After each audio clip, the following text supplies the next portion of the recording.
Tommy Robinson live. Or just so I can get a document, this is for France. Radio France. Yeah, I'm not saying that. Go on. How do you say? France. And Yes. is that the biggest radio channel in France? Yes. Okay. Yeah. 10 million listeners apparently, guys. Okay.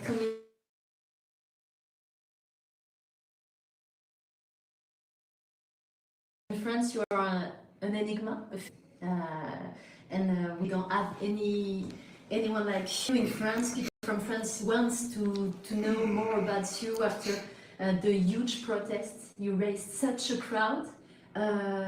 We want to know more about you, and then we will speak of your political fight. Okay. And maybe some words about France. Yeah, What okay. is happening? Can I ask you, so you was at the event, you was at the demonstration on the 13th? Yeah, How many people do you think were there? a lot. A lot. Yeah, more than More than one. more than 100,000. So can I ask, as a French journalist, when you see all of the British media, every single one of them, come out with the figure of 100 to 150,000, none of them have mentioned any figure above that. Yeah, What do you think of that as a journalist? Do you think that's dishonest? I don't know how they count. You know, in France we have a way to count. Yep. And police. So with what you witnessed, with what you First, saw, I saw.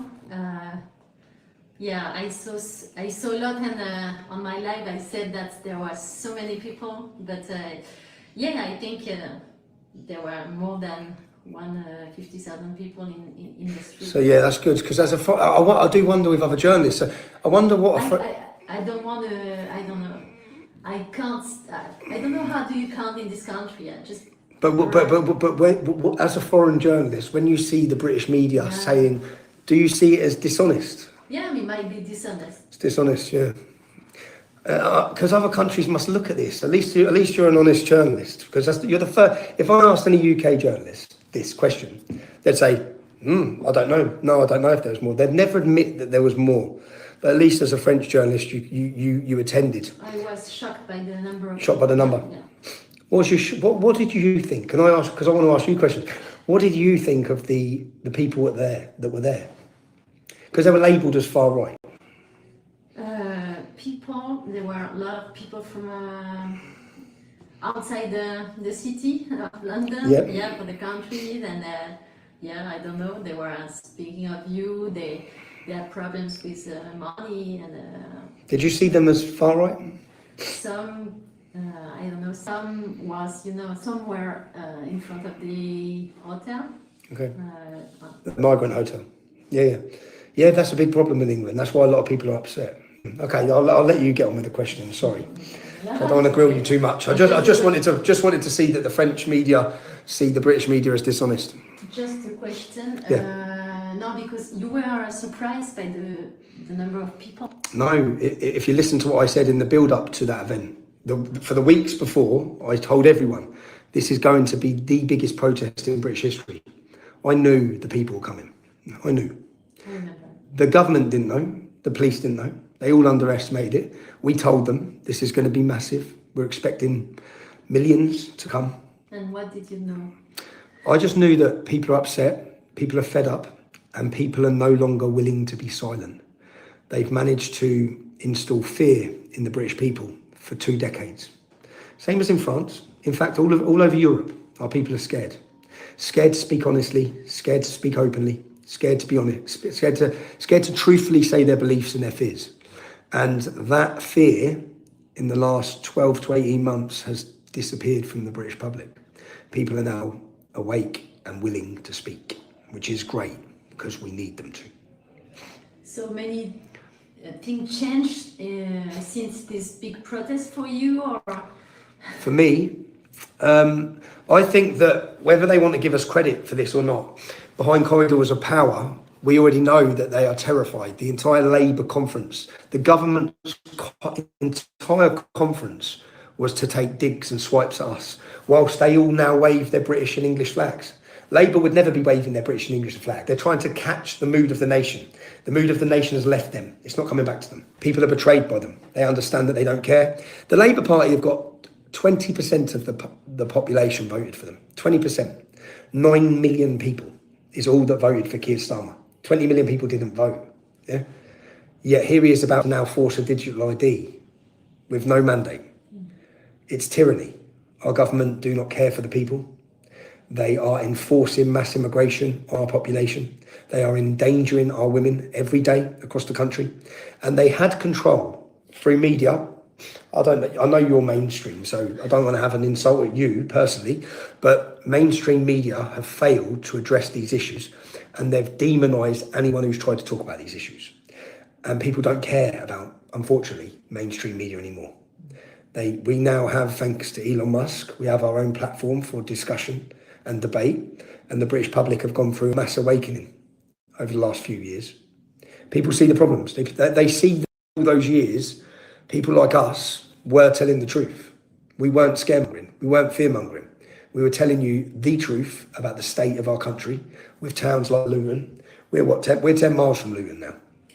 And after the big protest, you received some message from all around the world, from invitation like this one you just received from the Israeli government. I just received an invitation. I'll just update for my own camera. I just received an invitation by the Israeli government, yeah, and I'm happy about that. I'm happy about that because I'm a staunch defender of Israel. I understand that Israel is fighting a battle against jihad. They're surrounded by jihadists who wish the total annihilation of every Jew. But not just every Jew. If you look at what Hamas said on October 8th, that their goal is New York and London. The battle for Israel is not their battle. Their battle is for world domination, world caliphate, same mindset of ISIS, the same destruction, unfortunately, for the people in Palestine. The money that they receive is spent on war, nothing else. All those Arab nations, this war could have been over tomorrow, yeah, if they just gave the hostages back. They won't. And none of the other Islamic countries encourage them to. In fact, the Labour government don't encourage them to. They've just appeased them and recognised a Palestinian state governed by terrorists. So, yeah, I'm happy to receive an invite by Israel. I'm used to getting kicked out of countries, not invited to them, by them. Trump invited you? Trump? Yeah. No, I have had invite to speak at Mar-a-Lago in America as well. I've had an invite to talk in Mexico. I've had an invite to talk in many different countries presently about the state of the UK, but not just the state of the UK, because every problem I'm going to talk to you about can be addressed in France. You're losing your country. We're losing our country. Paris doesn't look like France anymore. When I come to Paris, I'll be totally honest with you, it's a shithole. It's disgusting. Why? Because I saw the state of it, the criminality, the migrant camps everywhere. I went to a district in France. I stayed in a boutique hotel. Yeah, I forget what district. It's the Islamic district. And you know what the advice by the hotel was? Be careful if you go out with your phone, your wallet, or a woman. Or a woman. That was the advice by the hotel when I was there. It was just all Arab men. There was no women. Just gangs and gangs of Arab men. And what about that? That was the Islamic district of Paris. Wherever it was in a boutique hotel. It was the Islamic district of Paris. I stayed there last year. I put up some videos. You know, like I thought I was in France, I'll go try and find a croissant. There were none. It was just all halal, everything. You think it's the same in France than in Great Britain? We have the same problem? Every Western nation in Europe is being destroyed.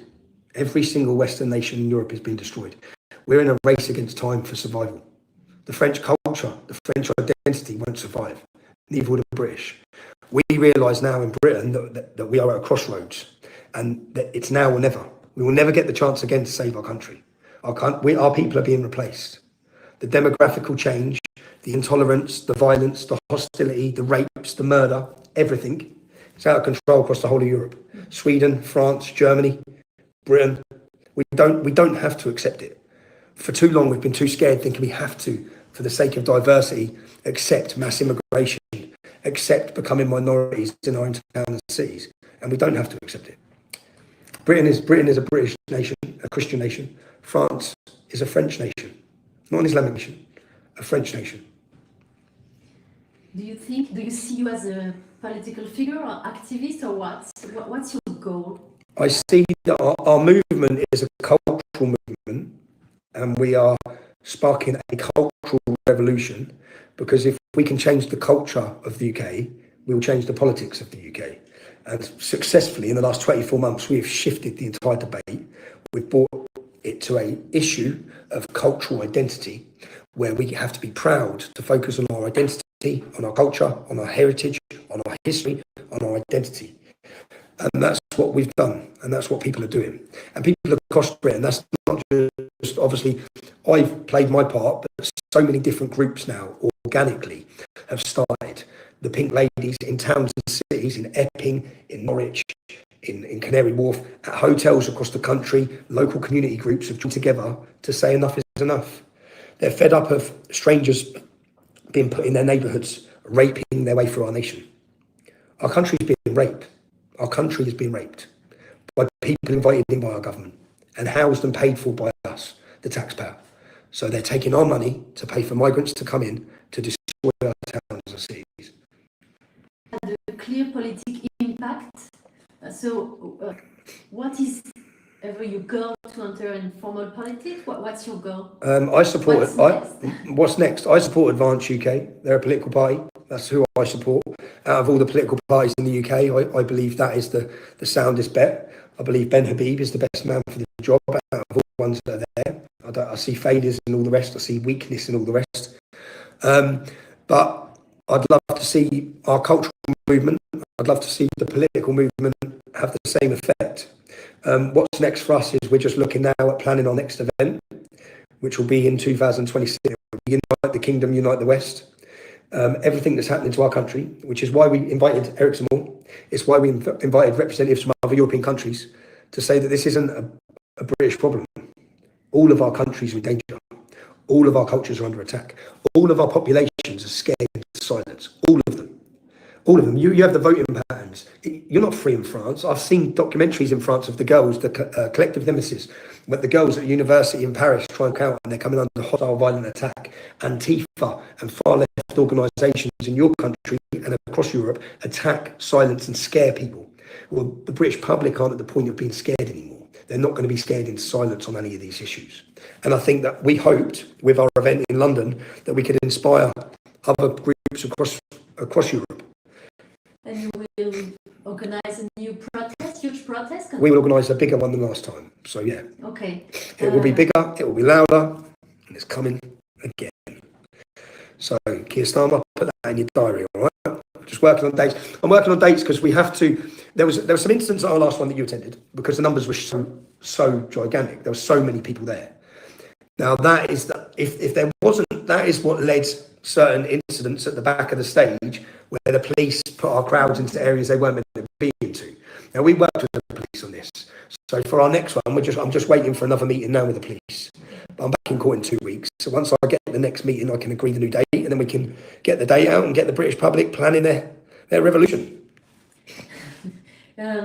With so many people, I mean, you have to do something. Now, what do you? I try to imagine. You want to Reform UK, for instance, is not your. Reform UK is not my cup of tea, but politicians in Reform UK and in all parties, Conservative Party, would have gained huge confidence from that event. They would have seen that the public are ready for massive change, not little change. If you look at Reform and their policy stance in how it's changed over the last 12 months, that matches with the public opinion, the sway of public opinion. After that event, mass deportations is part of common discussion now. People want mass deportations. They don't want just to close the borders. We want many of these people have to leave. Many of them who have come here and rather than love our nation have declared war on it. It's time to go. If you want Sharia law, it's time to go. If you don't want to embrace this country, you don't want to integrate or assimilate into it, you need to leave. If you look at Germany, if we look at the conflict in Germany, in Syria, they allowed 1 million young Syrians. Well, the war's over. They were fleeing Assad. Assad's gone. It's time to go home. It's time to go home and give Germany back to the Germans. Make Germany a safe country again. Make France a safe country again. Stop living in guilt. All of Western Europe has been beaten down with the politically correct disease that has made host nations scared to stand up for their own people. Whilst our political leaders, like Macron, look at him. What a weak coward of a man. It's embarrassing. It's embarrassing, but Macron and leaders like him, like Merkel, like they're leaders of the past. New leaders are coming. Yeah, and I look forward to the day. I look forward for the day Le Pen's leading France. but you will be the new Farage, or I don't know. The new Farage? the new No, pres- I want to play my part. My part is an awakening people and bring them together. I've never wanted to do party politics. I want to lead a cultural movement on the streets of the UK, which emboldens the public and emboldens politicians to feel free to speak on these issues. It gives them the confidence. I can tell you now, after we put the most people this country's ever seen in our capital city, many more people will feel confidence to speak their mind. Free speech there's a war going on in Britain, not just in Britain, there's a war going on in Europe. And all of our speech is being attacked. The European Union are not friends of freedom. They oppose freedom. They oppose free speech. All of the laws that are brought in, the hate speech laws, are brought in to attack us, the indigenous people. They're not used on the imams. They're not used on the people calling for the murder of Jews. They're not used on the continued calls for jihad. These people are allowed to fly in from caves in Afghanistan one day, preaching hatred to a tribal crowd of backward, tribalistic cavemen. And the next day they're talking in a mosque in Luton.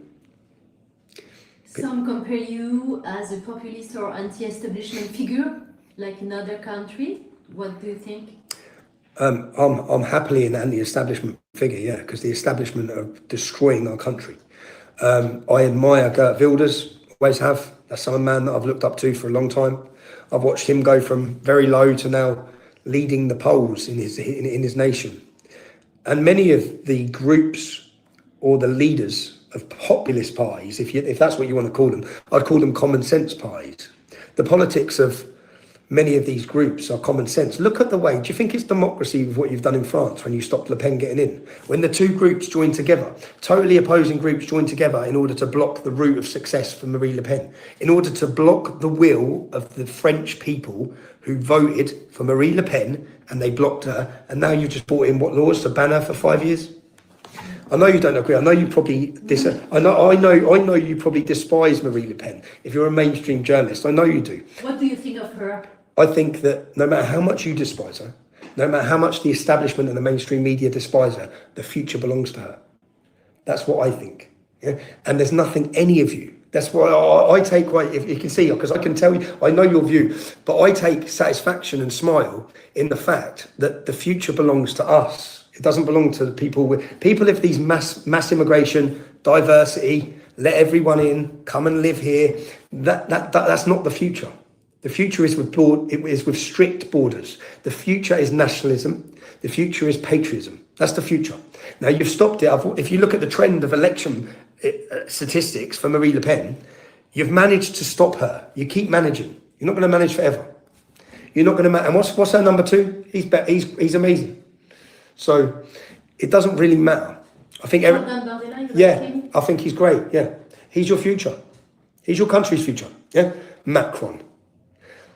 These people now, the funny state is, to the United States of America, things have changed. The winds of power are no longer with Macron, weak Keir Starmer. These men, these feminized men, the winds of power are no longer with them. Yeah, their time has gone. So I sit comfortably knowing that the future belongs to Marine Le Pen and nationalism in France. I don't doubt it. There's no other solution to your country's problems. There's no solution when you look at, I look at Spain and I look at Vox Party and look at Santiago, and I gain confidence. I gain confidence as I look at the voting trends across the whole of Europe. And no matter what you all do, because I see you all doing it, trying to block them, trying to stop them, it doesn't matter. It doesn't matter. It's just a matter of time. It's a matter of time till all of those groups in Europe all come together. And then we have a European continent where their leaders are fighting for Europeans, not for Afghans, not for Pakistanis, not for Somalis, for Europeans. There is a war being waged in Europe.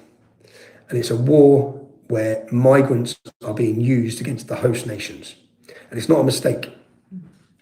So you attracted the attention of the USA, and just one word of your relationship with Elon Musk, because you're a friend.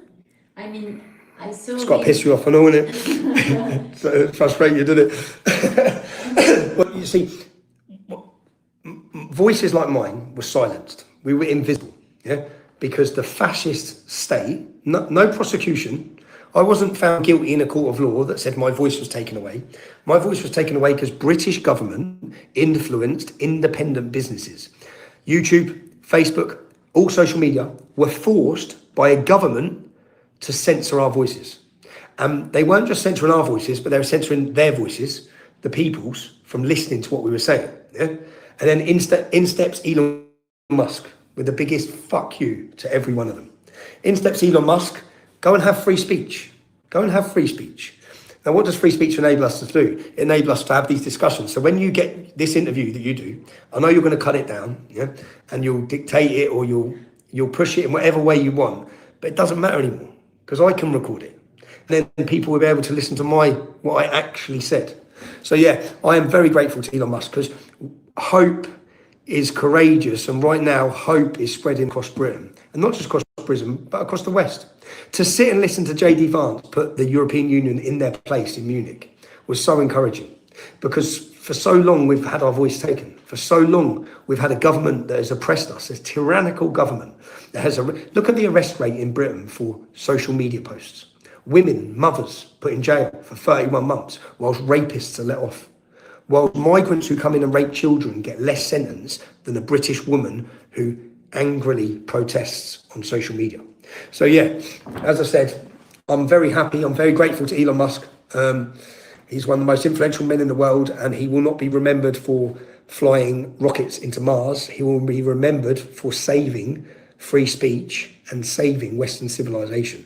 Because the battle for the West, the American election was far bigger than saving America. If you look at what Donald Trump's doing, JD Vance, you look at the ripple coming from the United States now, the ripple of free speech, the ripple of confidence. You look at the event that you just attended last week in our capital city, none of that would have happened without Donald Trump's election. None of it would have happened without Elon Musk. How are you going to meet him? Have you ever met Elon Musk? Yeah, we're going to the pub next week. Next week? No, I don't know. No, I would love to. Or maybe you will organize something. Maybe I would organise, as I said, instead of getting kicked out of countries, I'm now getting invited. So hopefully I'll get to America to tell the true story as a journalist of what it's like to be a journalist who tells the truth in Great Britain. And the sad tale, if you look at what Keir Starmer said when he was in the Oval Office and he sat there lying his little Weasley face off, he said, we have a proud history of free speech. It was the right words he used, because we have a history of free speech. We don't have free speech. We no longer have free speech. I face prison next Monday. I face going to prison next Monday. You're a journalist, right? Yeah? Let me ask you a question. So you're a journalist. So your sources who talk to you, are they protected? They're protected. So should the state be able to come into you and take every bit of information of you with no crime at all, no allegation of a crime, no suspicion of a crime? They should come in and say, I want to know every single person you're talking to, and I want to download every bit of information off your phone. Do you support that? No, if you're a journalist, no. Well, that's what's happened to me, and I face prison. And do you know how many journalists spoke up on my defence? Not one. So whilst I'm being terrorised by the British state and facing prison next week, yeah, not one journalist in Britain, the same journalists who wrote 100,000 people, not one of them have stood up in my defence as a journalist. Then none of them have stood up for my free speech or my rights. They've all attacked me. They all work on behalf of a British state, the totalitarian state. I don't know if you're free with who you work for to just speak openly and honestly the truth, because no British journalists are. They all succumb to the power of the state, the elite state, which says you can't talk about that, you can't talk about that. Diversity is of our strength. All cultures are equal. We know all cultures aren't equal. Do you think all cultures are equal? And the point is... Do you think all cultures are equal? Yeah. You do. So you think Islamic culture, which says a woman is the property of a man, that's Islamic culture. You think that's equal to Western Christian culture? Do you? I don't think it's the way to think of the Muslim, no? You don't think. So extremism, yeah. So no, not extremism, no, Islamic culture. So let's go to Pakistan. Yeah. Is Pakistan's culture the equivalent of British Western Christian culture? Do you think they're equal? This is a difficult question because it's going to shatter your whole worldview. Do you think they're equal? Come on, do you? I don't. You're scared to say. You're scared to say. You're scared to say. Do you think they're equal? See, I'll tell you. Islamic culture is a third world shithole. Yeah? Our Western culture, civilized, far superior. Far, far superior. The best culture in the world. This culture that oppresses women, executes homosexual, legalizes sex with children. This is backward and degenerate. Yeah. So I can comfortably say that because I don't have any master who's going to sack me. But you, again, I'll ask you the simple question. Islamic culture, Christian culture, are they equal? Are they equal? Come on. Yeah. Go move to Pakistan then. Would you move to Pakistan? If it's so beautiful. Go live under Islamic culture. So I guarantee you, you don't live surrounded in Islamic culture, do you? No. But they're equal. You see, that is the defining weak moment of every Western journalist. You can't honestly believe they're equal. You just can't. As a female, you can't. You can't believe they're equal. I'll tell you, let me ask you this. What's good about Islamic culture? What's good about Islam? One more question. I make a difference between Islamic culture and extremism. You make a difference between Islamic culture and extremism? Don't? You make a difference between Islamic culture and extremism. So yes, I understand there's extremism, but we're talking about Islamic culture. Right? Show me which country. I'll tell you what, there's 55 Islamic countries. Which one of them has amazing, brilliant human rights records? Which one? Just name me one. One successful Islamic cultured country that has good human rights and freedom. No. Like one. Name me one. There's 55. Name one. Lebanon. Where has rule? A fucking war zone. Lebanon. There's freedom in Lebanon. Is there? Do you know the history of Lebanon? Yeah. When it was Christian, French, right. you're French. So when it was Christian, what happened to it? The Islamic civil war, where they overthrew the Christian government and they raped, pillaged and murdered everyone. That's your successful Islamic culture. Okay. Jesus. Lebanon's a success story. So we want France to be like Lebanon. Is that a success? If France becomes Lebanon, have we succeeded? Because all cultures are equal. Mental. Absolutely mental. Can I ask you a question about you? Of course you can. Yeah. Of course you can. Go on. Just a question, because you grew up in Luton, not far from here. Which is like Lebanon. Yeah. Shithole. Okay. A town you often mention in your speeches, and how that environment shaped your worldview. Yeah. Yeah. Well, Al-Mujahideen, have you heard of them? A proscribed terrorist organisation. You know Omar Bakri, yeah? Abu Hamza, because you study terrorism, yeah? So you know that group, well, their head office was in my hometown.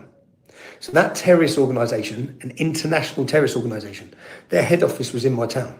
So many of the members of that group, 60% of the British Muslims in jail for terrorism are ex-members of that group. So whether it be Lee Rigby's killer, Michael Adebolajo, whether it be Saif al-Islam, Roger Ibrahim, whether it be the attackers, whether it be the attackers on Westminster Bridge, all of them were ex-members of that group, yeah? And their head office was in my town. So I grew up, unfortunately, as a young man, having to understand jihad. So many people didn't. Many people were just living in the countryside, living in beautiful locations, and they had no idea what jihad was. But before any 7/7 terrorist attack, I understood jihad. I understood Islamic terrorism. I understood Islamic culture. I understood Islamic freedom. There is none. What about Charlie Hebdo? What about Charlie Hebdo? Do you believe in free speech? Yes. You do? You believe in free speech the same way you think all cultures are equal? Do you actually believe in free speech? Yeah. So I should be free to criticise and mock Muhammad? Yes. Yes. Sure. So did your newspaper, radio, did your show run the cartoon of Charlie Hebdo after they were massacred and murdered? Did you publish you published the front page? Of course. You published the front page cartoon? Okay, I respect that.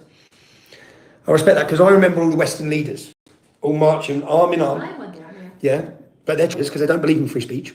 Because if they told the truth, why was Charlie Hebdo murdered? For what reason? Free speech? Because criticism of Muhammad must be punished with death. Where does it say that? It's not extremism, it's core teachings of Islam. So it says in core teachings that if you criticize and mock Muhammad, you must be executed. Samuel Paty, who was Samuel Paty? Yeah, I know him. You know him? School teacher, beheaded in school, had his head cut off in school in France. Now, if that didn't cause a revolution in France, because I always sit and look in Britain at what's going to cause this moment, and we're in the process successfully. So I hope your French audience understand that Britain is in a successful process of brewing for revolution. Yeah, the British public are not taking this shit anymore. Yeah, so there's something huge happening in Britain. And it didn't happen after Ariana Grande. It didn't happen after 26 children were massacred. It didn't happen, which surprised me. It didn't happen after a soldier was beheaded. And in France, I can't believe when a school teacher was beheaded in class and pupils played their part, right? Pupils set it up. What do you think of those pupils? Do you think it's extremism or Islam? I'll tell you what that is. That is Islam. I'll tell you what the massacre at the Black Hand Theatre. What did they do to the people at the Black Hand Theatre, if you're a French journalist? What injuries did the victims have? Do you know? No. You don't. What? You don't have any idea what they done to them. What they actually done. No? Tell me. They stabbed the women Yeah, I know this. in their vaginas. They raped the women with knives. Yeah. But how come the country weren't allowed to know? They gouged their eyes out. They took their eyes out. They cut the penises off the men and fed them to them. So they made the men stand and watch. And do you know what that's about? Striking fear into the heart of the disbeliever. Again, it's a Quranic verse. It's justified every step that these groups make. And the Black Hand Theatre, they were refugees, right? Refugees, right? They were refugees. The men that committed that attack were refugees. And still, the borders remain open. Still, how many died in the Black Hand Theatre? How many people died? Do you know? You're an expert on terrorism.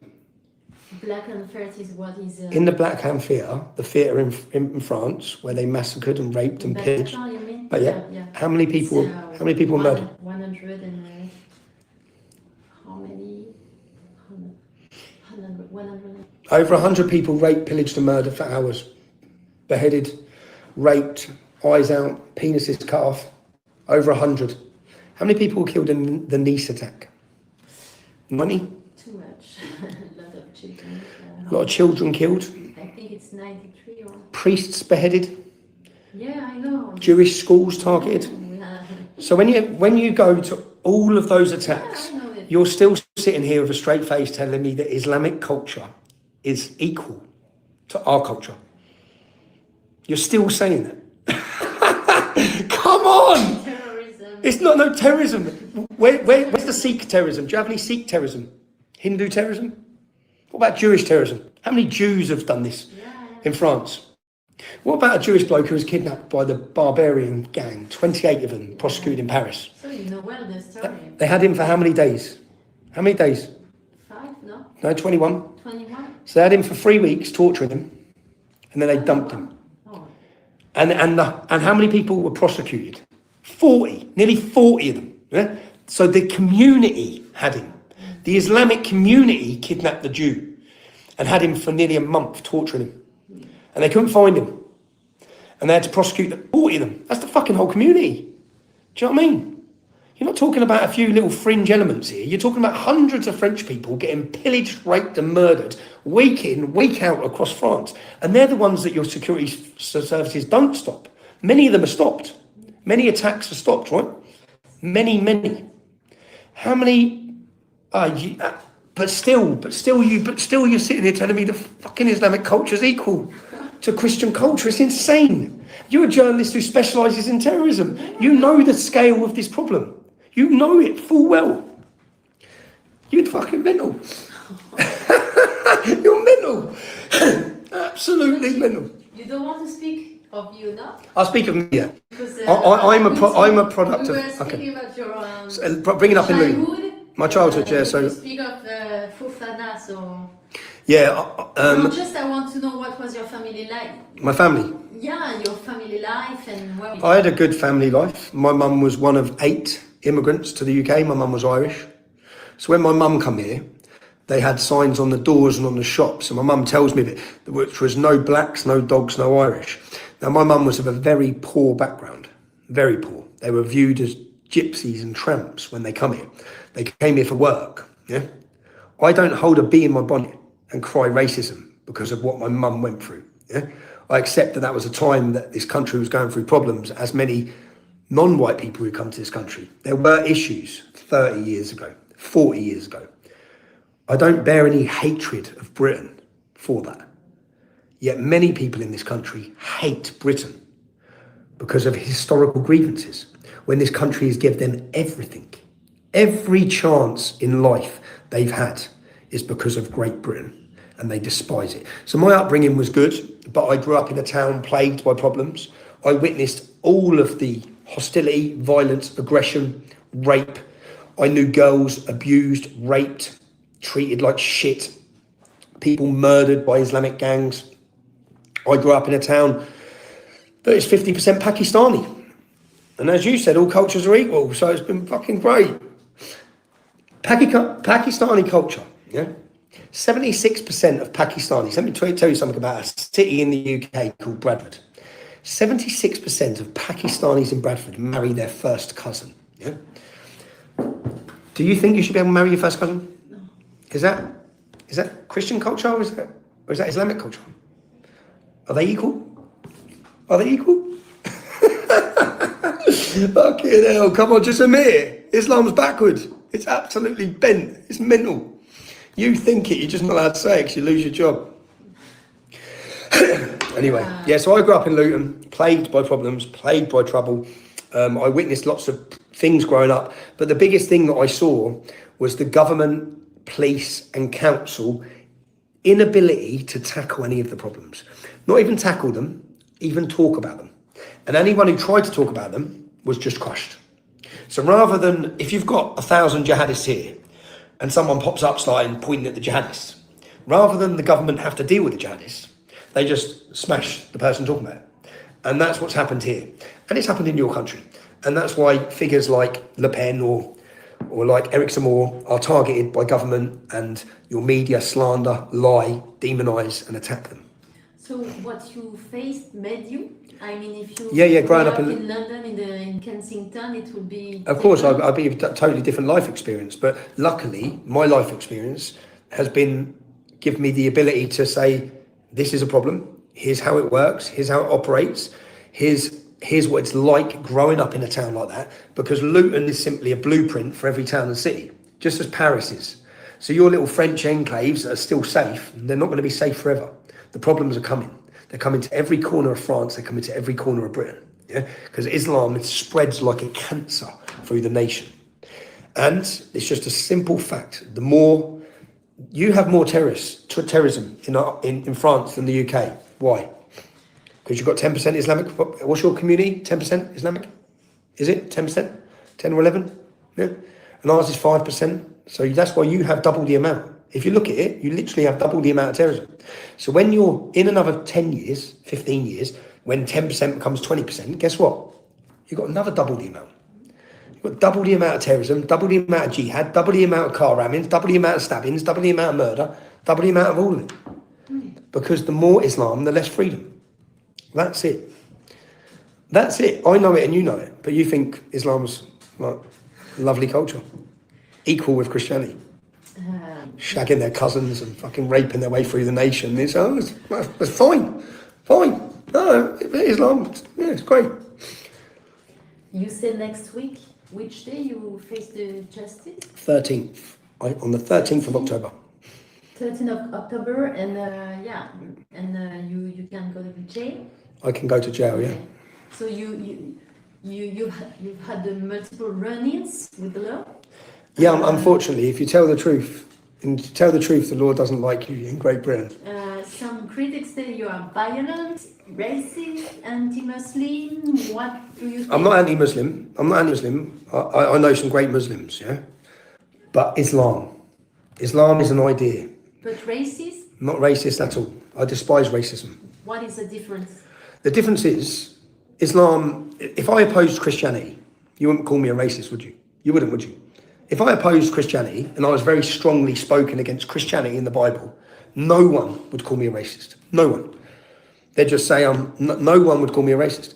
But a special protection is given to Islam, where you're not allowed to talk about it or you're attacked with racist. And you know what? Successfully, that worked for 20 years. Doesn't work anymore. No one cares. No one gives a shit. The public don't care. Everyone in this country, no one thinks I'm a racist anymore. Everyone knows I'm not a racist. Islam's not a race. Islam is a fascist, violent, backward ideology. And it must be, we must identify it. Do you know anything about the life of Muhammad? Do you? What do you know? Do you know how he met his wife, Sophia? I'm not very specialist of the... So you're not a very specialist. But can I ask you, so before this job, now, you was an expert on what? Terrorism? Expert on terrorism. So you're an expert on terrorism. The majority of terrorism is what? Islamic? So you're an expert... No, we have a far right terrorism in France now. Oh, same numbers? Equal playing field, is it? Similar arrests? In USA, yeah. Similar arrests? Yeah. In America, yes. No, we're on about Far France. right is worse than... But we're on about France, so I'm asking you. So you're a French journalist. Your job specifically is to be an expert on terrorism. The majority of terrorist attacks come from Islam. The terrorists, when committing their terrorism, quote what? The Quran. Don't you think, just slightly, that to be an expert on terrorism in a country like France, that's Islamic jihad, you should have done the basics and understood the Quran? Yeah, Oh, shit. No, I know. And you haven't read the Quran? No. No, fucking hell. You see? Oh, God's sake. So you're not an expert on For me, terrorism. not, yeah, it's 'Cause for more you- about politics. Because for you, but how do you know that? How do you know it's about politics? How do you know that every one of these... The way that you behave with the Muslim in France that influence their behavior now, not... But you don't know that because you don't know the Quran, because you haven't looked at it. Okay. Now, just pretty basic here. Loads of Muslims are picking up the Quran, they're saying, I'm going to kill you because Allah said this. Yeah. You- There's different reading of the Quran. Is there? You can read the Quran differently. Who told you that? Who told you that? Extremism is reading the Quran Who told you with that? a certain view. Who told you that? Who told me? Who told you that? If you haven't read it, so you've never. So as I said, the life of Muhammad. Yeah. How can this be interpreted? Yeah. Read hold the Quran. The biography of Muhammad. I've read the biography of Muhammad by Ibn Ishaq. I've wrote my own Quran. It's called Muhammad's Quran: Why Muslims Kill for Islam.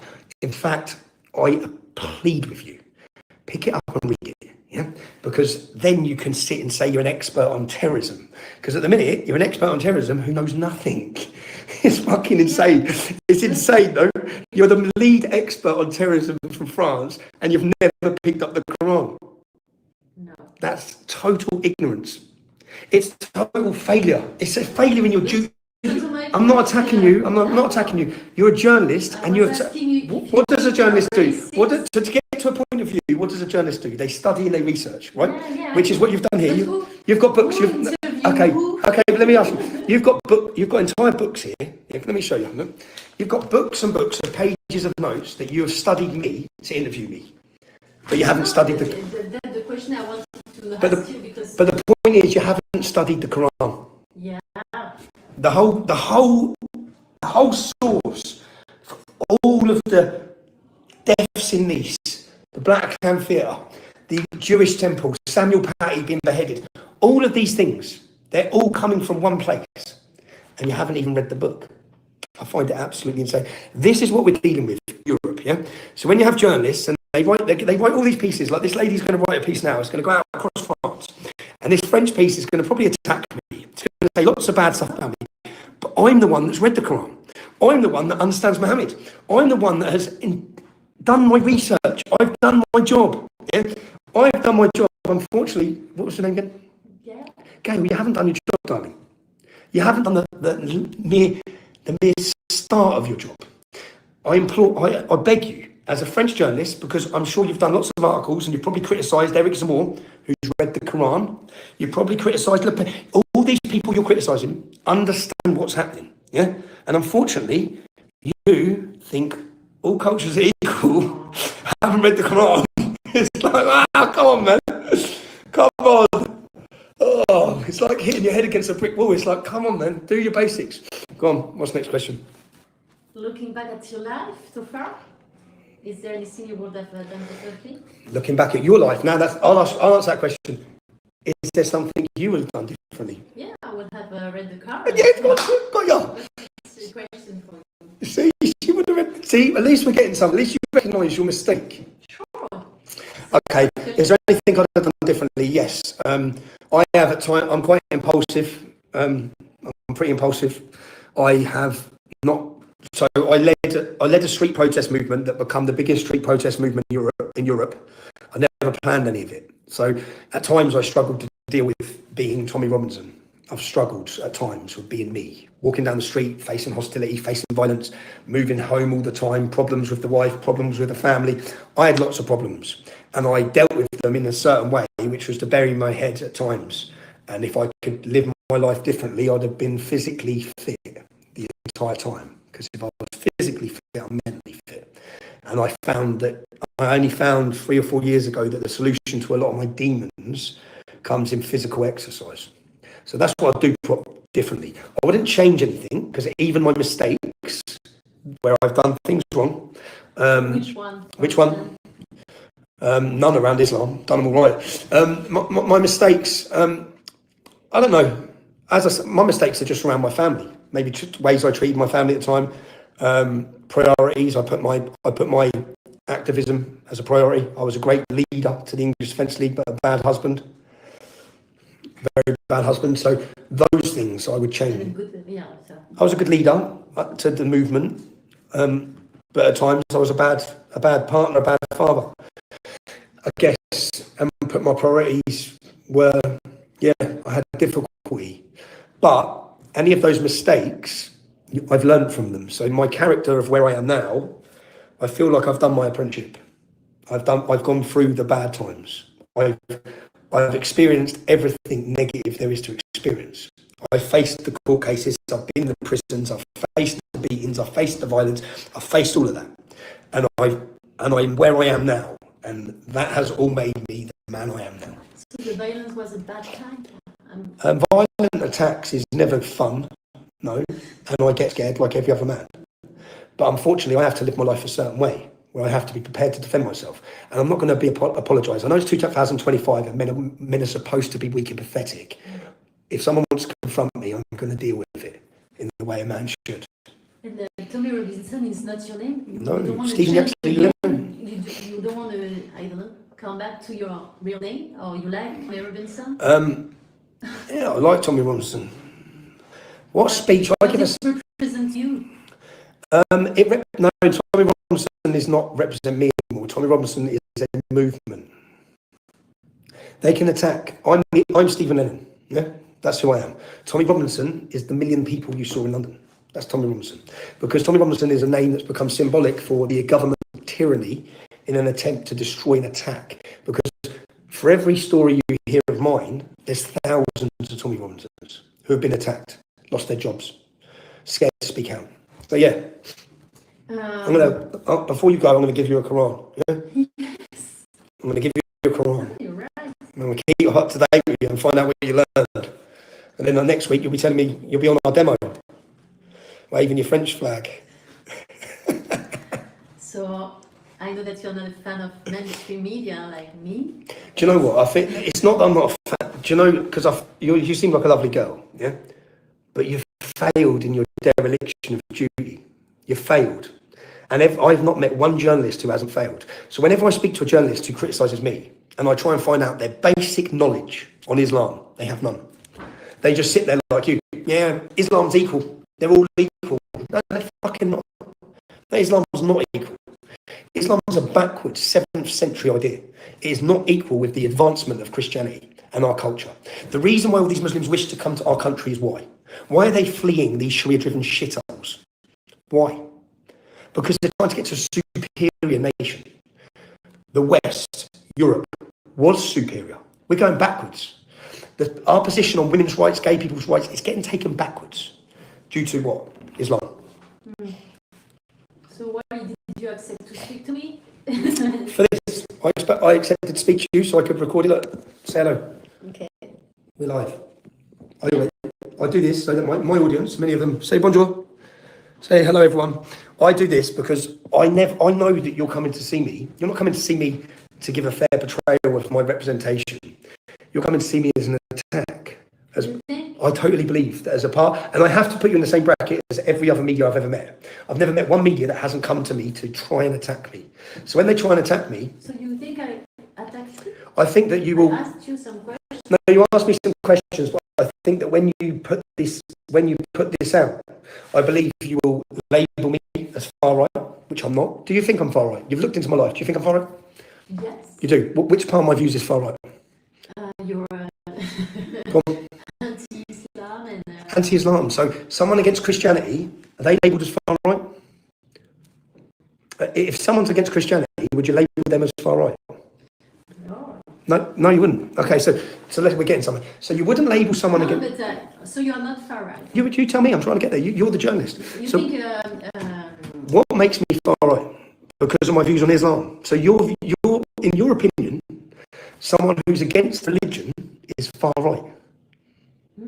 That's what someone who's against the religion, is far right. Is that your view? As a journalist, an expert journalist. Is that your view? Is that your view? Well, what makes me far right? So I don't like Islam. Other than that, what makes me far right? What part of my views fit into the political spectrum of far right? Pro-women's rights? Pro-gay people's rights? Does that make me far right? No. Doesn't fit. So what actually is it? I believe in small government. But what makes me far right? Because you're going to be far right. You just said that, yeah? Because of my views on Islam. So you're giving special protection to Islam by labelling anyone. Do you understand why? Because Charlie Kirk got executed, yeah? So Charlie Kirk was not far right? Was he? Because he was... Do you think he was far right? It is said to be. Said to be by journalists who know nothing like you. By who? By people. But you tell me, what views did Charlie Kirk hold that made him all right? He believed in the family. Again, I'm not saying Charlie Kirk's far right. You said Charlie Kirk was far right. No, I don't say. I said some people say. Some people say, so because some people say, lying, smearing, slandering journalists, who, as we've just established, have no evidence, you've just going to call me far right. I've asked you what makes me far right. Silence. As much research on that as you have on Islam. Jesus, so come on, let's just get this point again, because before you write your article, what makes me far right? I don't know what I see. You want to... What makes me far right? What makes me far right? You want to trap me? Oh, no, I'm not trapping. No, what makes me far right? So you co-founded the defense, really... So I co-founded, just so for your information, Left, right, as a journalist, so I co-founded the English Defence League. The entire time it was set, I was leader of it. It said hooligan. No, the Scotland Yard, our police force, has a domestic extremism unit. The entire time I led the English Defence League, it was categorised by the experts in Scotland Yard as a centrist organisation. Did you know that the English Defence League had a Jewish division? Did you know that? A gay and lesbian division? A Sikh division? A Hindu division? Does it sound very far right? So the media, again, just because the media called it far right, you're a journalist, you're independent, you're doing your own research. So again, what is it in your research against me? have you found that justifies calling me far right? The way you speak of Muslim. I haven't spoken of Muslims, I spoke of Islam. When did I mention Muslims? You mentioned Muslims. I spoke about Islam. Everything I've said was about Islam and the Prophet Muhammad. So, again, do you believe in blasphemy laws? What that? Blasphemy, protection, again, for religion. Or should religion... Blasphemy. No, I don't. You don't believe in blasphemy. So, because I speak negatively against Islam, that's what you believe entitles you to call me far right. That's it. Yeah.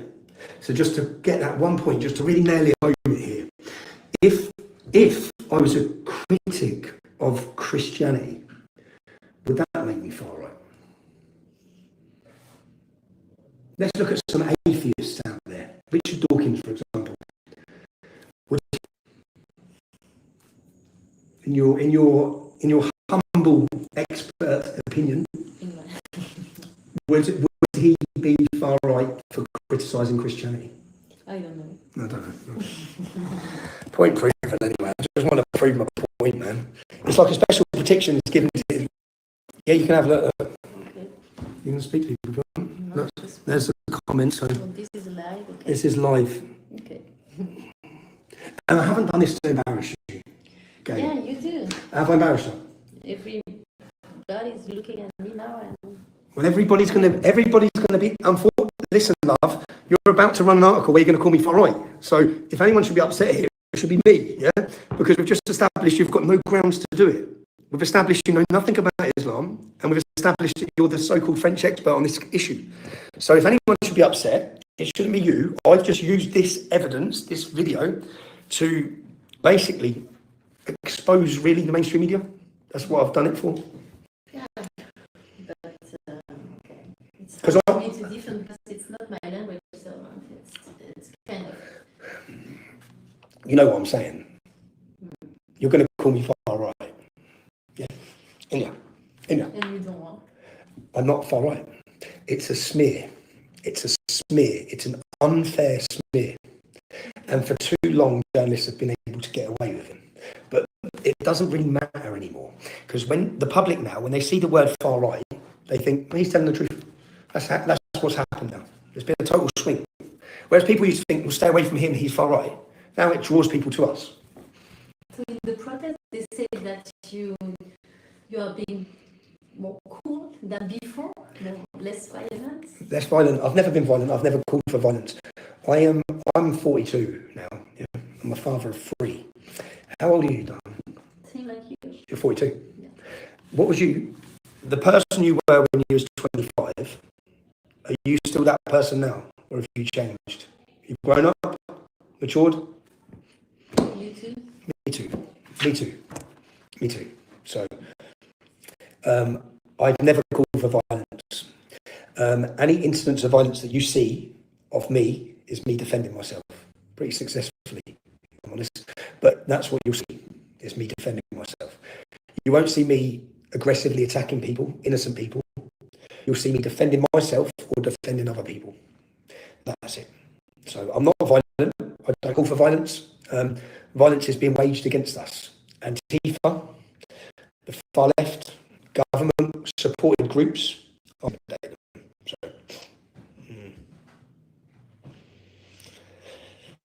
So okay. Are we done? Yeah. My little discussion with French Miller, was it again? Yeah. Gail, no, what was the channel? Ah, the channel is Radio France. Let me see this. Radio France. 10 million viewers are going to listen to this. I don't think they're going to play all of it, do you? Oh, Gail, look at that. Well, chocolate cake. Look, I'm a gentleman. I got Dubai chocolate cake for the guests. Beautiful. Absolutely beautiful. How many people are? How many people are watching? Yeah. Currently, 6,000. Oh shit. Is that bad? Is that bad? You should have done your hair.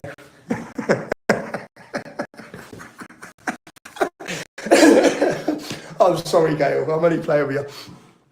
Do you know what? I had to just make these points. I'm a journalist. You're a journalist. I think journalists should research everything. So I think that to have discussions on this issue. If you're going to come and write a real big piece about me, you should look into me. And if you look into me, you should look into the area that I discuss, which is Islam. And it ain't going to take long to pick up a Quran and understand what Islam is. And when you say interpretations, you just need to understand who Muhammad was. Muhammad beheaded 600 people in one day. There's only one way you can interpret it.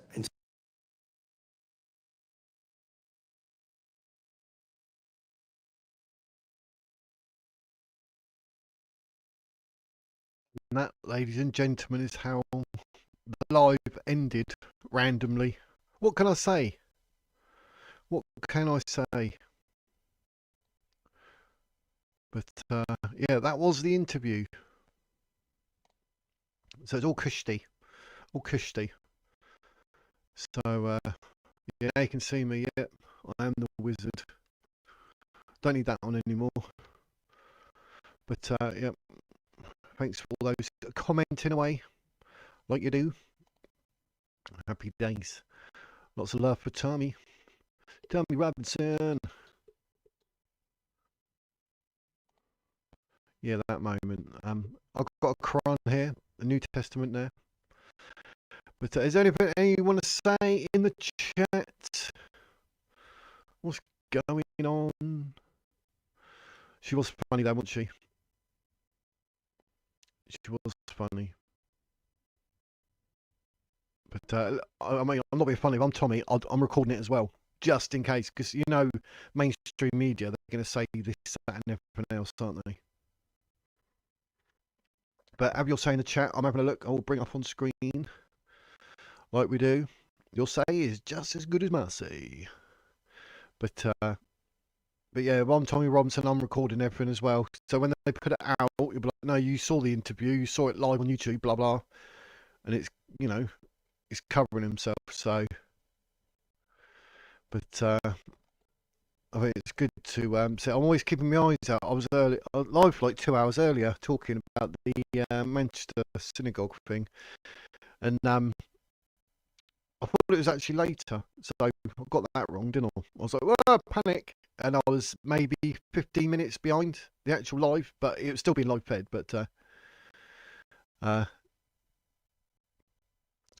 Tommy Robinson does say like all this stuff like that. Like, feel free to download it, share it, do what you can with it, get the word out. Happy days. But teach your black magic to defeat Islam.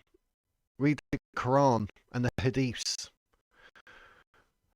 Because once you get, you know, like Sahih al-Bukhari, 5134, I mention that all the time because it bugs me, that one with Aisha narrating herself. She said, I was 6 years old when Muhammad married me, and 9 years old when he consummated the marriage. I still play with dolls. Woo, woo. He's not a holy man. Islam's pure evil. Not a fan at all. But yeah, any things go? Oh God, itchy head. I've had my hair done today. It's a bit itchy. So not tonight, beats and dips. Tomorrow, tomorrow obviously you can come up and have your say. 7 p.m. That's where I'll put the link up, so you can come up and have your say as well. So no, not tonight. I've got to chill. It's wife's birthday today, so we're chilling, doing our thing. so yeah, not tonight. I'm doing Monday to Thursdays at 1, Thursday 7 p.m. where you can come up on screen, have a chat, debate, whatever it is you want to do. And then Sundays at 3 p.m. Happy days. Happy days. I don't know who's a granny basher. Thanks for his ADM bounce. Not a problem, my friend. Not a friend. Yaxley Lennon. Everyone loves that. They're like, oh, his real name's Stephen Yaxley Lennon. I'm like, yeah, well, my real name's not the Wiz or Gandalf. People call me that, but it's not my real name. Do you know what I mean? They try and make out as if that's some sneaky thing. So, yeah, I know. What is that all about? Yeah. Brian Jones is on the button. Yeah, absolutely crazy. I thought maybe Tommy could have gone more into that. He does say a bit, doesn't he? But yeah, like with the NHS and that, saying that, like, who wants to marry their first cousin, let alone second cousin? Do you know what I mean? It's like, what? But yeah, because the problem is, I don't know if you know, But places like Pakistan, the incest 6,000% higher in that country. Let that sink in. So, absolutely nuts. But that tells you the ideology. I mean, I don't. Why would you want to marry family? I mean, blimey, there's 8 billion people on the planet. I mean, anything in this, anything to do with Islam is just twisted backwards. It needs to stay in 700 BC. It's just absolutely crazy. So I don't know what Gag Reflex is on about in there, saying keep running, but whatever. Talking rubbish. Talking rubbish. Nina and Coco. He was so gracious, Tommy Robinson. Yep. He's like when he was asked, like, oh, would you not go back to your normal name? And he's like, no, because Tommy Robinson represents. Do you know what I mean? Which is fair dues. So I'm having a look through the old comments, seeing what's going on, seeing what's Tabasco, sriracha sauce. How cool's that for a name? I bet he sells sauce. Islam's like black magic. It's from the depths of hell. Yep. Gag Reflex boring. Yeah. I don't know what what that is, but he's trolling that because saying like he doesn't beat up drunks, does he? He gets his personal zone and that abused by drunks. Comes at him as if he's going to do this and that. Does a preemptive strike. Self-defense, totally fine with that. And then people want to jump on that. See, they're still trying to like make out Tommy, put him in a bad light. And it is, I think it's changed. Too many people know the truth now. Too many people say he's racist. No, he's not. Oh, he's this, that, everything else. No. So yeah. So no, boring but false. But then what else is going on in there? I think it's all said and done. Having a quick... Yeah, Islam can do one. But yeah, all the countries that... you let in illegal immigrants, you know what's going to happen. I, for one... Like, look at my content. You can see why it's shadow banned. Because I talk about Islam. I talk about facts, figures, asylum seekers, illegal immigrants. Like, it's not my fault that headlines and all that seem to have a lot of stories about Muslims. Do you know what I mean? And they're around Islam. So YouTube shadow bans my stuff. So that's why you've all got to like, subscribe. And even then, some people don't get notifications when I go live. So YouTube does try to choose the narrative. It's terrible. But, you know, shadow banning sucks. But I'm not changing. You know, we've got to get it out there and whatever, and you know, build an audience, Mr. Wiz. I actually call myself Mr. Wiz. Whatever next.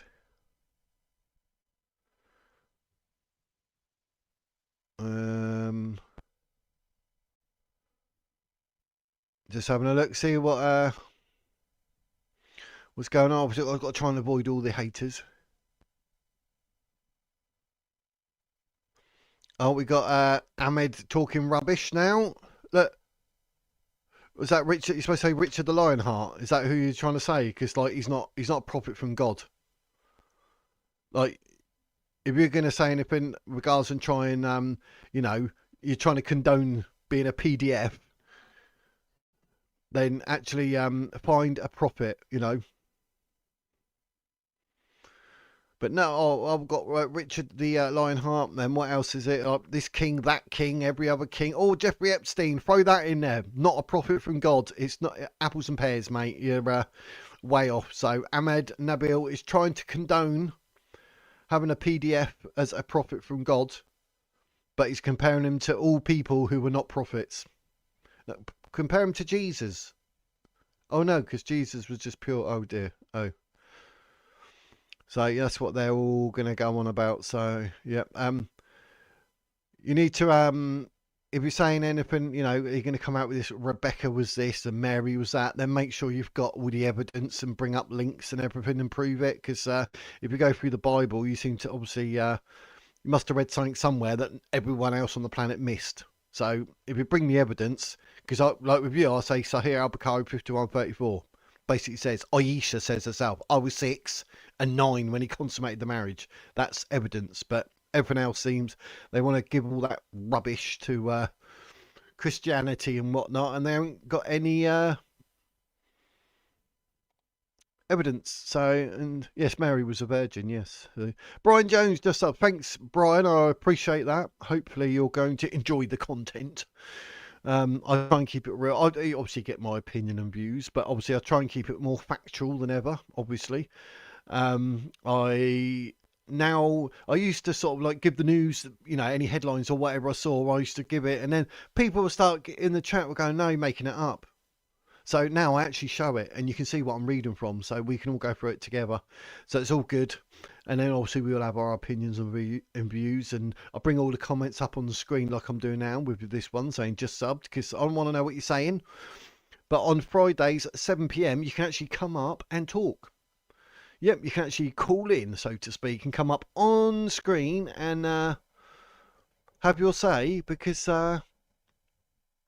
you know, you're going to get bored of my voice. My wife says I've got verbal diarrhea, mate. So get you up on every Friday 7 p.m. I'll put a link up, and then you can come up and have a chat should you wish, ask any questions or something in the news you want to talk about, or have a debate about something. Who knows? Glad I caught this. That with the Tommy before my big head come up. I'll just have my hair cut. French plait, got it all going on. Got to look good because I've got to take the wife out for her birthday tomorrow. So yeah, even have my beard straightened. Yes. Very vain. All notifications. Oh, happy days. Yeah, you'll have to let me know, because I have a few that say, oh, you went live. I clicked the link to come and it already finished, because they get told like an hour later. So even that, you've got to be careful. So it's all happy days. But King of New York, good. I don't know what's that. I'm shadow banned here on comment section, but for some reason here I can speak. Oh, that's a bit random. Make sure at the top, like when you're talking live, because it says top chat. If you click it and then it say live chat, click that. Then it might show you more, because I've had a few people say things like that, which is a bit annoying, mate. It's a bit annoying. So yeah, he did not say he was a prophet exactly. I'm a prophet. I'm not. I try and make profit. So yes, that's it. Is that word of the day? Maggots. Yeah. I see what you put there, King. It made me chuckle, but I'm not going to put it on screen.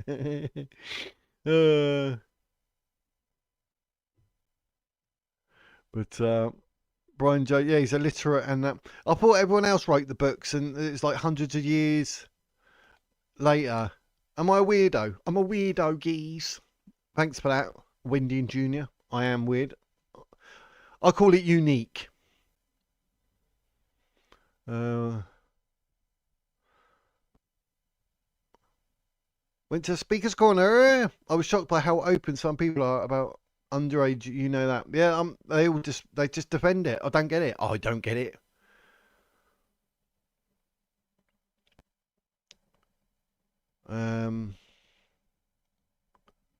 Where's old mate Geezer? Who's that? I'm a geese. Hello, geese. That's what I do with the grandkids. I talk like that, so I keep doing it accidentally in live feeds now, and I'm like, hello, geese. My grandson always laughs when I say that. Oh, well, yeah, I got removed. I got Wizard's Words with a Z now, but it's rubbish. You post and about 4 people see it. It's ridiculous. So, oh, you're banned permanently. Oops. Have you even tried with a different email address? Oh, proper geezer. Last night he was working away and everything, so I assume he's doing that. But I only go live like Fridays at 7. So maybe if he's working, he's not around during the day. But you got a good memory, King of New York. Wearing the cross is shameful. Why is that? A Christian man got the New Testament there. Is that shameful as well? How's that, Wendy and Junior? What's going on, geese? Come on, Wendy Junior geese. There you go.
there are problems that require reaction. I mean, there's no point hating. I mean, I hate Islam. Not Muslims, I hate Islam. And what it is, what it represents, is just pure evil. Oh, I just said that. Death cult. Hey! So, yeah, death cult. Almost like anybody created Islam to destroy and negate Christ's sacrifice for us all. I've got a feeling, when you've got Islam, right, everything's got its opposite. Good, bad, up, down, west, east, north, south, left, right. Everything's got an opposite. So when you got like Christianity and Judaism, Buddhism, Hinduism, all good religions, what we've got is the opposite.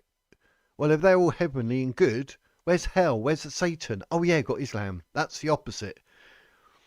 And Islam is obviously to take people away into the darkness.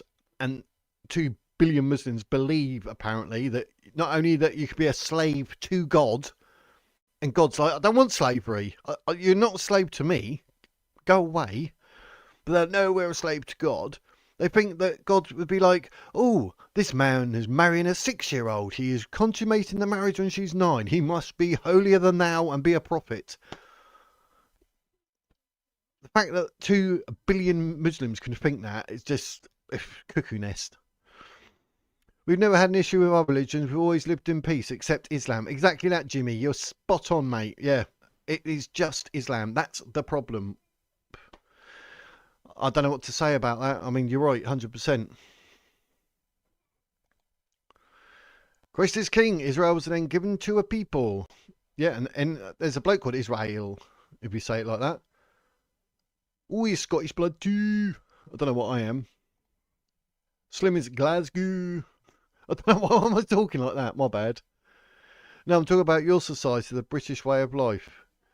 What, and hatred? I don't. You're saying that is there a reason for hatred? Anyone can find a reason to hate. It's so much easier to go around hating than it is to like, appreciate, and love, I suppose.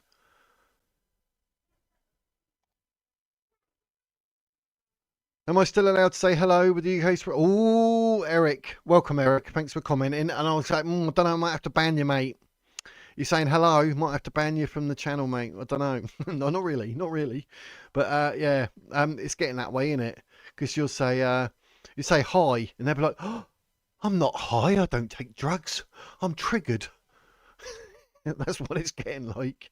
It's ridiculous. So, yeah, making all the thumbs up.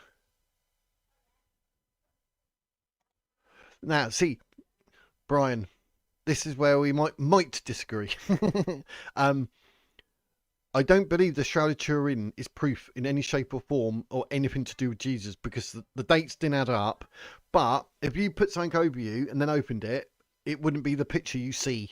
So I do not genuinely believe the Shroud of Turin is anything to do with Jesus, and it's more than likely medieval artwork or something like that. And as you can see, look, by my dodgy face there and landscapes, I do artwork, so I don't mean I'm right, I'm just saying, but that's my view.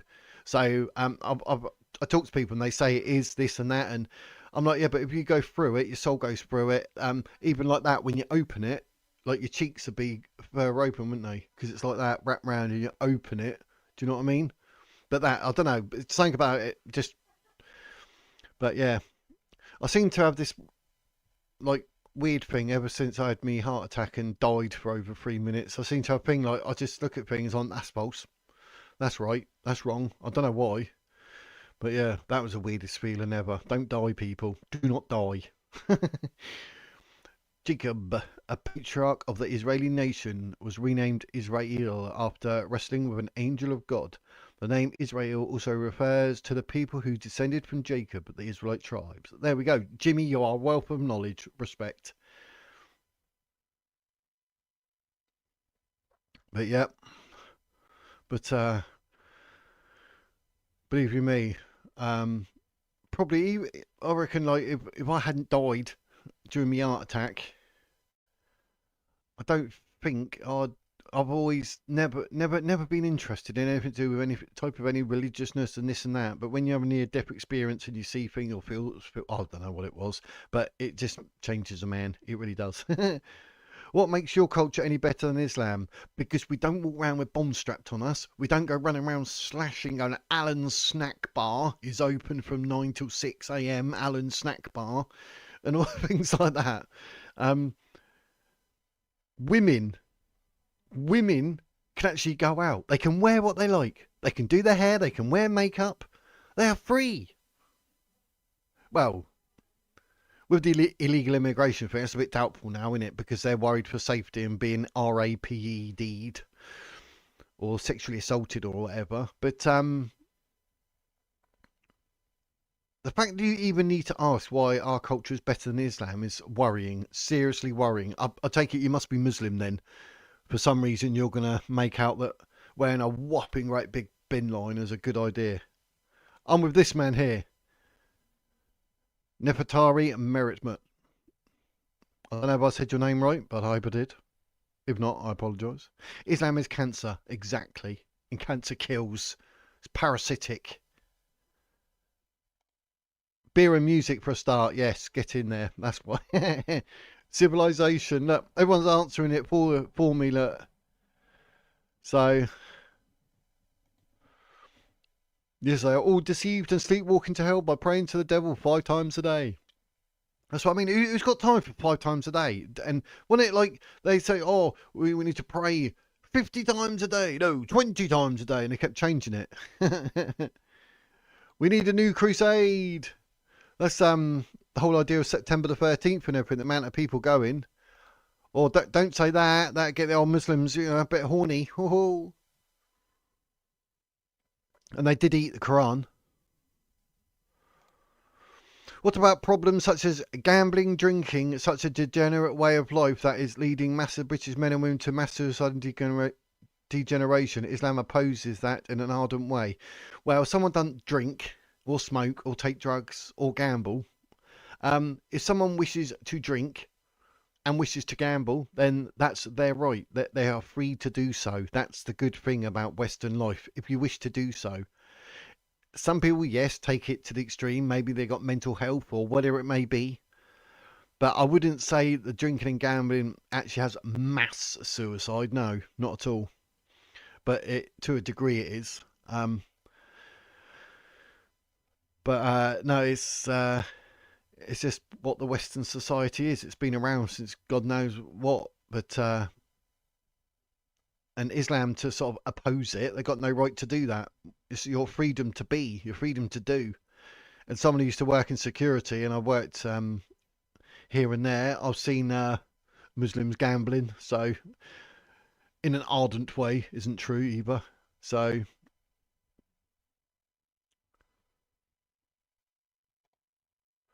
our way of life in the UK and Australia isn't any better. Well, even Australia's getting done by the Muslims. Even Australia is struggling because do you watch the Story Box with Jay Phantom? He's good. He sort of keeps it going, and like he knows about Islam. He's fully aware. So yeah, we have the freedom to be a-holes.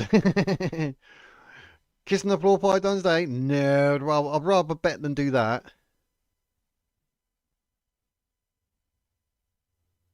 Chill out, King. Look for the light, geese.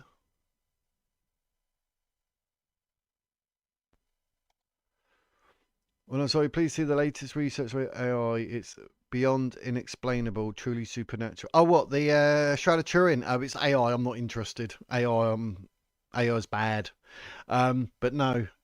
But they've already shown like the dating and the materials and everything, and then they decided to lie about it. So that was me done. Do you know what I mean? But if I covered myself in paint and then put that over me and then opened it out, it'd be totally different. And the hands, that would not happen. Not happen in any shape or form. And I'm normally, I've got about a 99.9% hit rate for being right about things. So what about our society's lack of respect for any of our contracts towards friendship, marriage? Maybe we're the sick ones and Islam could be the doctor. No. Do you really think a divorce, like in Sharia court, it's all about the man? Did you know in Sharia court, That as soon as you say, if you're the woman and you have a 4-year-old, the child stays with you. But as soon as they hit the age of 6, they have to go to the man. And if they're over 6, they go straight to the man. Sharia law is all about the man. It completely and utterly oppresses women like you would not believe. But if you want to have an affair and get divorced and then remarried or whatever it is, then I'm not saying anything. It's your life. So, was that Israel for Charlie's death? No, I wouldn't say that. No. Abusing kids and stoning women for asking to be free. You are an idiot if you think our cultures are comparable. Yeah, I mean, you'll actually get your hand chopped off. Do you want your hand chopped off just for stealing? You're going to get stoned to death for having an affair. And believe me, if you get RAPED, 4 witnesses you need. 4. Otherwise, it never happened.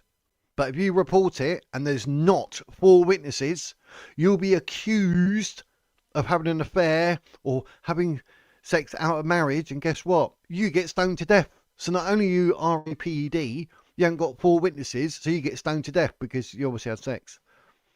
So that's bad. That probably explains it if you're not religious. Read the Bible.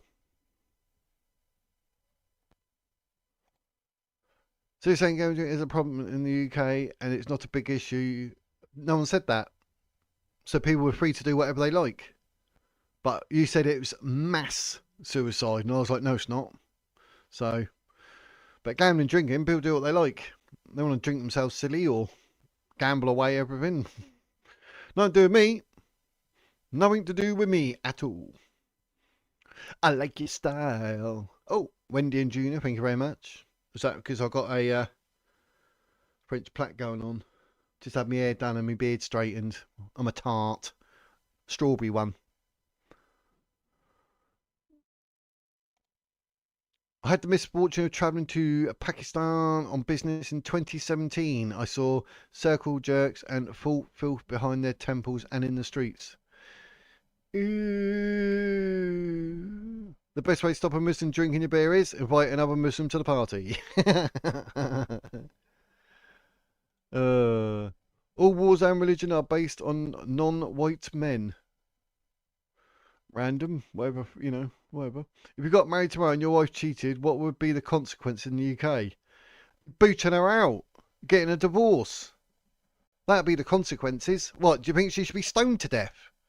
Hell no. But it says more about the woman, innit? Probably she'd be a woman who's not religious, because obviously she's got no morals or no commitment. Why should they be free to destroy themselves? Because does that even warrant an answer? Why should they be free to destroy themselves? Because it's their right, it's their life. Do what you like with it. Not being told what you can and can't do. That'd be awful. Why is there not anything to do with you? These people are in your community, yeah, but they are free to live their life. Gamblers and drinkers, yeah. What? I've got to go out and go around knocking on doors. Excuse me, mate. Have you bet today? Oh, you can't do that because apparently it's got something to do with me. Someone on the internet said. That's crazy. No, it's absolutely nothing. Nothing to do with me. Each and every person live their own life, but a lot of it is people literally turn their back on all religion. And they think they know better. Then they end up as an alcoholic or a gambler and this and that. So if more people say turned to Christ, they'd probably be better. But freedom of movement, freedom of speech, freedom of whatever. Do what you like. The biggest bed on the NHS mental health system is Pakistani inbreeding. Yeah, it's 6,000% higher. Yeah. And that's exactly what's happening in Palestine when they're saying, oh, the kids are starving. They've got a seriously massive, seriously obese woman and their kid is literally skin and bone. That's because the kid has a genetic disease from incest. Hence why the mums are so fat, because she's not starving. Because otherwise she would have been feeding their kids, surely. So, yeah, you're right. It is... that's the problem. And obviously our NHS turn around and trying to say whatever because they don't want to insult the Muslim community. So God bless free speech. Yes. Christ for always. Yes. If your society is so good, why do all these people want to destroy themselves? Because of their decisions. They've made the wrong choices in life. And, you know, why aren't they happy? I mean, blimey heck. Ask them. The life we live is a result of the decisions we make. We're not always right. We're not always wrong, which is gusty. But blimey, it's not down to, you know, everyone to look after everyone. I mean, you look after your family and your friends, of course you do, and keep an eye on them and keep them safe. But if you're willing to turn your back on God, turn your back on Christ, you know better and blah, blah, blah, then so be it. Christ first always. Dylan Brown, yes, you are spot on. But everyone knows better. So, but yeah, but I think, you know, being a Muslim world, well, you're not allowed to be gay for a start. You'll get killed. Imagine that. That's like, say, born and you are gay, you are born and you are black, and then you get crucified for being that. Like, I was born like it. Oh my God. How does that work? See, it just doesn't. So, yeah, we should look after each other, but there's limits. Do these people have a lack of faith in others? Probably, because people like you don't care about them. You have been groomed not to care by the way you have been raised. No. I care about my family. I care about my friends. I ain't got any friends, so I'm lying there. I care about my family. My next door neighbour has nothing to do with me. What? You tell me I've got to keep an eye on, see if he's making any bets or if he's having any drinks or whatever. I don't get it. Yeah, we look after each other, but blimey, only friends and family, and we all look after each of our friends and family, then happy days. But it's not about having a lack of faith in others. It's about allowing people to make their own mistakes and learn. I mean, Jesus Christ puts us all on our own journey. If you want to listen or be ignorant, the choice is yours. That's not down to me. But yeah, we can always look after our friends and family. It's more than your life. It's your standing with Christ and your eternal salvation. There you go. See, Dylan knows. James Gallagher, Sir Tommy Robinson. Yeah, do you think? Yeah, that's my that's my kind of thing. Toy treats. Oh, Toy Street treats. That's what I call. I support my legs because they support me. That is so 1987. So why don't you have friends? Why is there mass loneliness in our society? Because I had depression and everything, and I didn't go out, and obviously no one wants to be around anyone when they're depressed. So, you know, what can I say? Even anyone that I've ever known, they're just boom, gone. That's what people are like. But that says more about them than me. And I don't really need friends. I'm happy. I've got my missus, got my kids. About 6 kids. 12 grandkids or something ridiculous. So I'm not fussed in any shape or form. And to be honest, I don't want to be friends with someone because they're going to expect this and that. And I was sort of friends with one person and I helped him out twice. And then I never saw him again. So a friend was just someone who hadn't got what they wanted from me yet, and then they did. So then they were no longer a friend, and they chose to disappear, not even contact me or anything. No one contacted me during COVID or nothing. And because of my depression, not leaving the house and all this malarkey, I hadn't even left the house anyway. So to me, it was like COVID never happened because I was like it anyway. Then I had a heart attack, ended up in hospital, literally no visitors. Even some family members couldn't be bothered. They were too busy. So, do you know what I mean? That says more about them than it does about me. But, yeah. So, even if you die, people don't care. But 9 days later, I came out as a new person. And to be honest, the depression, it's there, but it's not like it was. It sorted my head out a bit as well. Like, you know. You have all these thoughts like unaliving yourself, and all of a sudden, like after dying for over 3 minutes, having to be defibrillated and brought back, it makes you appreciate it, and you think, no, I don't want to die actually, geez, you know what I mean? So, who's promoting this loneliness in the UK and Australia? Who's fostering it? Don't know. social media. Is there a remember? You're just proving my point. Your friend is not honouring his contract. Yes, it's not a friend, so get rid of him. End of. So who was there for you in hospital? Only my wife, my son, his girlfriend, my granddaughter, stepdaughter, my mum and my sister. And I was sort of quite surprised my mum turned up. So, but that was it. Out of 6 kids, 2. Say no more. So funny enough, I'm not going to do anything for them now. I don't, you know. And I was even said like, even said to me like, oh, so I didn't come visit you. I was so busy, mate. I flipping had a heart attack and died, and you didn't want to come and see me. Get out my house. Not interested. Who's fostering this line of thing? I don't know. I ain't got all the answers, geez.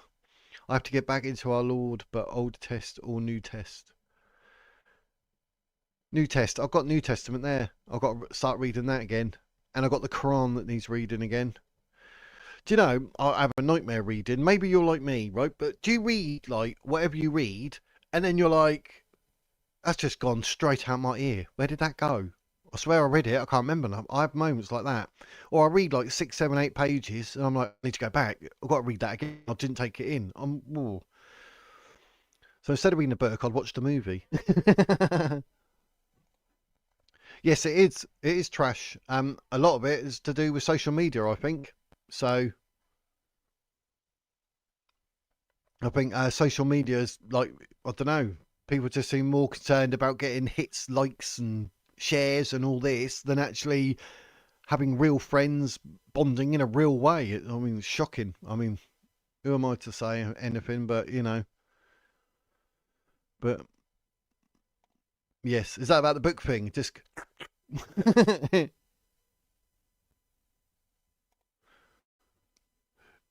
yes, you think you would, but I don't seem to memorize anything. Well, I don't want to memorize. I don't want to remember. Like you can remember something, and then it comes back to you, but it doesn't happen. But I've got quite a good memory. But for some reason, like when I'm reading, I don't know. It's like I'm reading it, but I'm not reading it. Maybe I'm scanning it or something. I don't know. It's not getting in my head. Because I wanted to read them. I want to buy Douglas Murray's books, but I'm not at the moment. And Jordan Peterson books, but I'm not because I'll read it and I'll be like, I need to read it again. But yeah, oh, crazy. It's absolutely crazy, but you know, that's the way it is. But yes. So anyway, geez, right, we talk an hour and 42 minutes. That's a bit juicy on the end of Tommy Robinson, wasn't it? So happy days. This is the thing, you can't have real friends and companionship in our society. We are led on wild goose chases by our corrupt governments and societies. That's basically it in a nutshell. Yes, I agree. So happy days. Right, go sorted. It's got to be dinner time, ain't it? But please, can you all remember to hit the like button? I very much appreciate it. Subscribe, get your bell notifications on. Like I say, Fridays 7 PM are the days you can come up and actually talk like this. It's all good, but I'm live Monday to Thursday 1 PM and a Sunday at 3 PM, so you can all come have your say in the chat. I always try and bring up as much as I can there, and if I can't, I'll be like, well, do a super chat, mate, get a channel membership, you know. But happy days. But you don't have to. I'm just saying, geez. Wizard. Don't know why I done it like that, but yes. Tony, control yourself. There's been some good questions there from CHN. I don't know how you pronounce it. It's happening all over Europe. All MPs in power, like someone is pulling the strings and they're getting what they want. Yeah, basically. It is. It was good to meet you. I want you to think about what I told you. I'll subscribe. Thank you very much. And if you ever want to talk or ask questions or whatever, like I said, Friday 7 PM, you can come up. If you've got a microphone or the ability to talk or whatever and that, you can like dial in, so to speak. I put the StreamYard link up. You can click it and then you come to the back end. I'll see you and then you can come up and you can actually have a debate or discussion or whatever, news or whatever it is, have your say. So I'll try and open it up to the people. Obviously, I don't want it all about me and my verbal diarrhea. But yeah, it's will all be happy days. Right, ladies and gentlemen, thank you very much for watching. I really do appreciate it. Don't forget to like, subscribe. I already said all that. I'm going to bore you to death. But I will be live again Sunday at 3 p.m. Not tomorrow. I'm supposed to have Saturdays off anyway, but I always end up something going on, so I do something. But it's a wife's birthday. We're taking her out. Well, it's her birthday today. We're taking her out tomorrow. So I will genuinely have a day off. So all of you must stay blessed. Thank you to everyone in the chat, including you, Chun or CHN. Stay blessed.